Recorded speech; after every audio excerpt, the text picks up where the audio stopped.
प्यारे दोस्तों, आपका हार्दिक स्वागत। मैं प्रोफेसर संजय जाधव, हिंदी विभाग, श्री शिवाजी महाविद्यालय परभणी। आज हम पाठ्यक्रम का परिचय लेंगे और यह पाठ्यक्रम है बीए, बीकॉम, बीएससी प्रथम वर्ष द्वितीय भाषा हिंदी। तो हम बीए, बीकॉम, बीएससी प्रथम वर्ष द्वितीय भाषा हिंदी का जो पाठ्यक्रम है उसका परिचय लेंगे। ये जो पाठ्यक्रम है ये नूतन पाठ्यक्रम है, सत्र पद्धति का बनाया गया, जिसे सीबीसीएस पैटर्न कहा जाता है। प्रथम सत्र, प्रश्न पत्र पहला, और प्रश्न पत्र का शीर्षक है साहित्य भारती। तो इस समूचे पाठ्यक्रम के प्रमुख 3 खंड निर्धारित किए गए हैं। पहला जो खंड है वह है खंड क, कहानी विभाग। दूसरा है खंड ख, काव्य विभाग। और तीसरा है खंड ग, प्रयोजन मूलक हिंदी। और एक चौथा है खंड ख, ये अंतर्गत मूल्यांकन के लिए है, जिसको हम कहते हैं अंतर्गत मूल्यांकन, जिसके अंतर्गत घटक परीक्षा, मौखिक परीक्षा, समूह चर्चा, इस प्रकार का ये पाठ्यक्रम हमारा विभाजित किया गया है। खंड क में जो कहानी विभाग है उसमें इस सत्र में कुल मिलाकर 6 कहानियां हैं। और इसके अंतर्गत जो पहली कहानी है वह कहानी है एक टोकरी भर मिट्टी, और जिसके कहानीकार है माधवराव सप्रे। आधुनिक जो शोध कार्य हुआ है उसके अनुसार यह मान्यता है कि यह संभवतः हिंदी की पहली मौलिक कहानी है। एक टोकरी भर मिट्टी माधवराव सप्रे की यह कहानी है। दूसरी कहानी है हिंदी के महान कहानी सम्राट, उपन्यास सम्राट प्रेमचंद द्वारा लिखित ठाकुर का कुआं। ये दूसरी कहानी है हमारे पाठ्यक्रम में। कहानी का शीर्षक है ठाकुर का कुआं, लेखक है प्रेमचंद। तीसरी कहानी है ममता, जिसके लेखक है जयशंकर प्रसाद।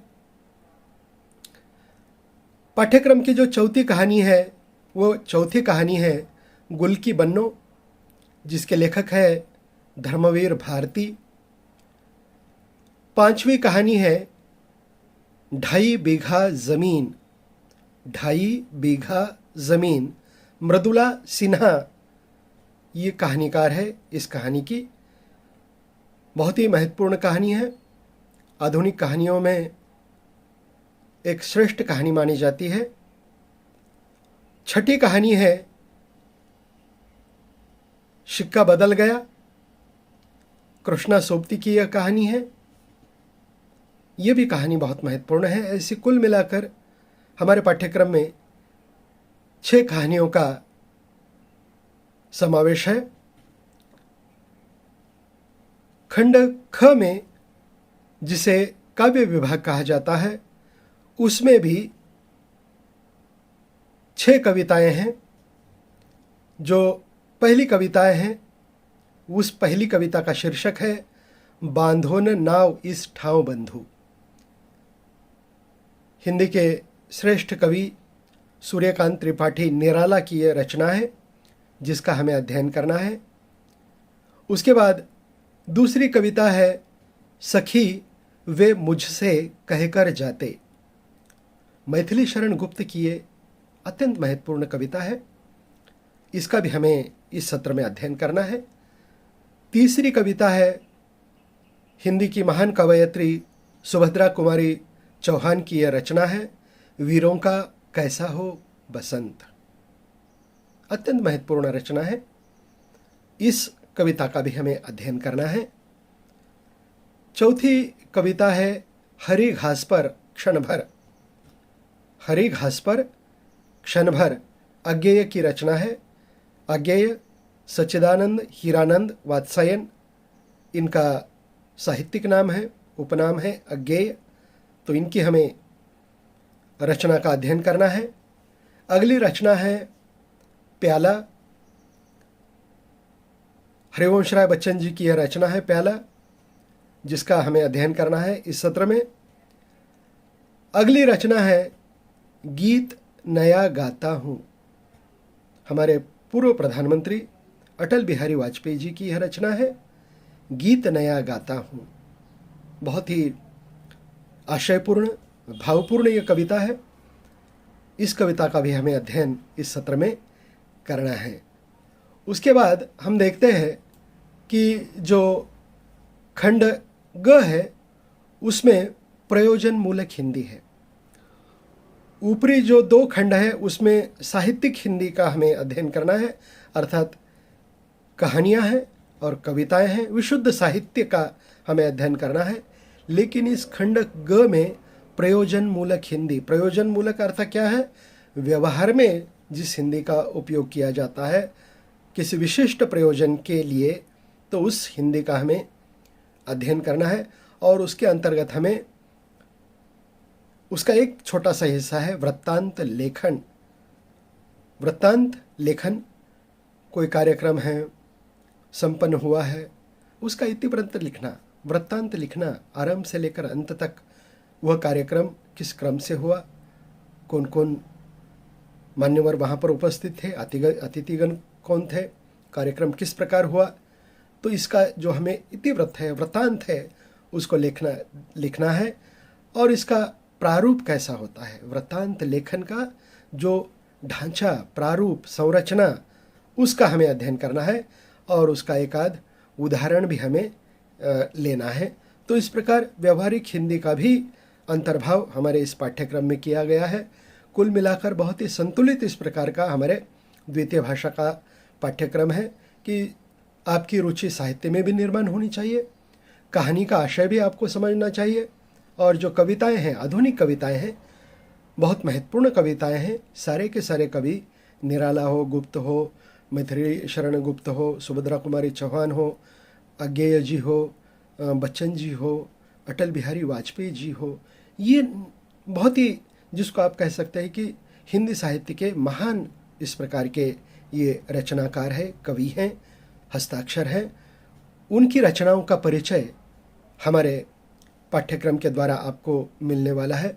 तो इन कविताओं का हमें अध्ययन करना है, कहानियों का हमें अध्ययन करना है, और साथ ही साथ जो प्रयोजन मूलक हिंदी है, वृत्तांत लेखन, उसका भी हमें अध्ययन करना है।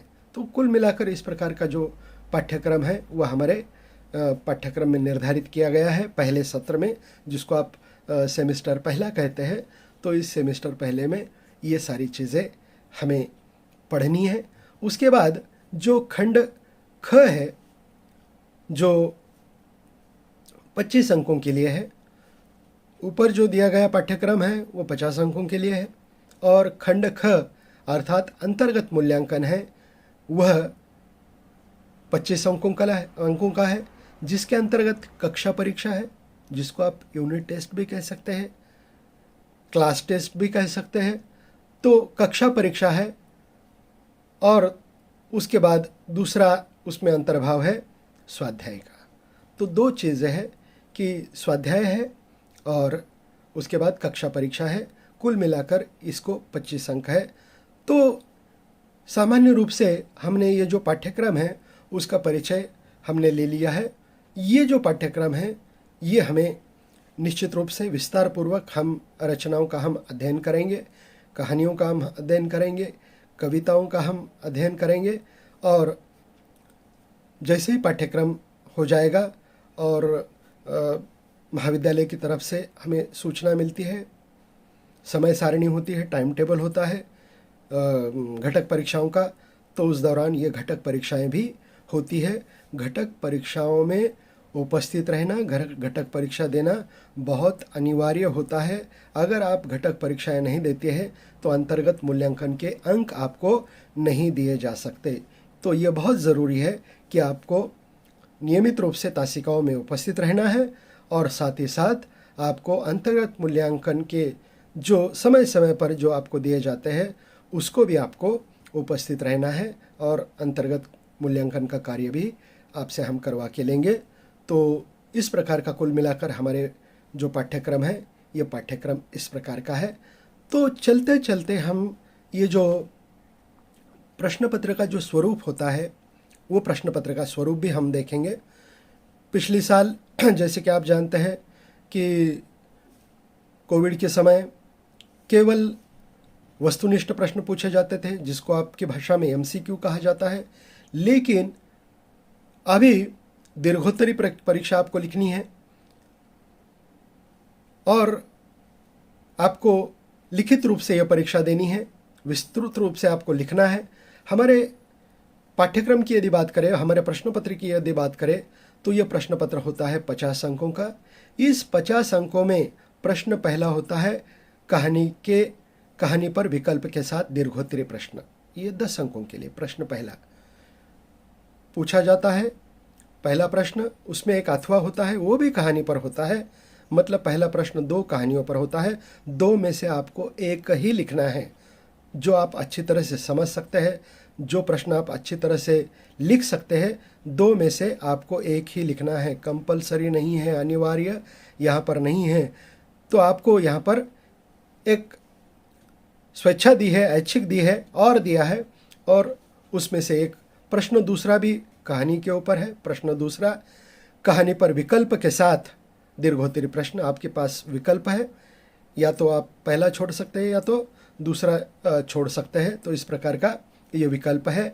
तो दूसरा प्रश्न क्रमांक तीसरा जो होता है वो कविता पर विकल्प के साथ दीर्घोत्तरी भी, यहाँ पर भी विकल्प है, वो 10 अंकों के लिए है। प्रश्न चौथा जो है वो भी कविता पर होता है विकल्प के साथ। तो इस प्रकार हम देखते हैं कि यहाँ पर भी विकल्प के साथ आपको प्रश्न पूछा जाता है। और उसके बाद जो टिप्पणी लेखन होता है, पहला टिप्पणी लेखन होता है जिसको आप शॉर्ट नोट कहते हैं, वो 10 अंकों का होता है। 2 पूछी जाती है और 2 में से आपको एक लिखनी है। अ और ब, इस प्रकार का प्रश्न क्रमांक 5 में अ और ब इस प्रकार का होता है। वो भी प्रश्न पत्र का जो स्वरूप है, ढांचा है, संरचना है, प्रारूप है, वो मैं आपको दिखाऊंगा। हमारे पास विश्वविद्यालय की प्रश्न पत्रिका है, वो भी आपको दिखाई जाएगी। तो इस प्रकार हम देखते हैं कि पाठ्यक्रम का हमने परिचय लिया, साथ ही साथ अंतर्गत मूल्यांकन का भी हमने जिक्र किया, और चलते चलते हमने प्रश्न पत्र का जो प्रारूप है वो भी हमने देख लिया। ठीक है, बहुत बहुत धन्यवाद।